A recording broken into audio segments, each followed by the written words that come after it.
Samantala, National Grid Corporation of the Philippines o NGCP umapila ng tulong sa gobyerno upang malutas ang problema ng transmission line tripping sa Mindanao. Yan ang tinutukan ng aming kasama si Karina Cayo ng PIA Davao. Pinapanawagan ng National Grid Corporation of the Philippines o NGCP ang madali ang tulong magmula sa gobyerno at sa Philippine Army nang umabot na sa critical na level ang pagkasira ng transmission line ng Agus 2, Kibawi Line 1 sa Mindanao. Nitong huli lang ang naging sanhi ng balakid sa transmission line ay ang pagkaputol ng punong kahoy na tumama sa ilang line conductors ng NGCP facilities. Ayon sa NGCP, ang insidente ay nag-iwan ng isang linya na lang upang makapaghatid ng kuryente galing sa hydropower plants ng Agus 1 and 2 na nakabase sa bayan ng Balui sa Lanao del Norte.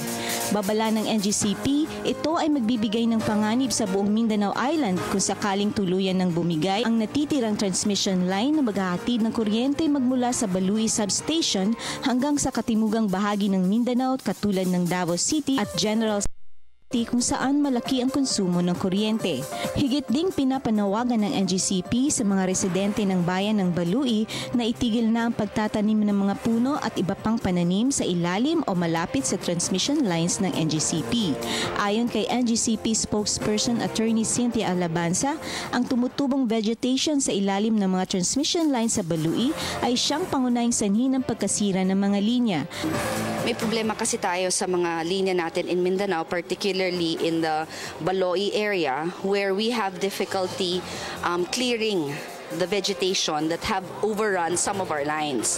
Now, our Baloi substation, NGCP's Baloi substation is very crucial because your supply comes from the north, from the Agus and Pulangi hydro facilities. And all of this pass through our Baloi substation, and that is then transported south, Jensan and Davao, where your seat of consumption is. Now, I think around about 40% to 50% of all supply available in Mindanao passes through this crucial facility.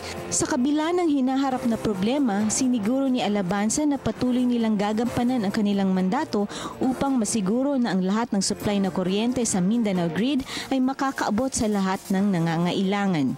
Para sa Telebisyon ng Bayan, Karina Lamina Rocayon, Philippine Information Agency, Davao.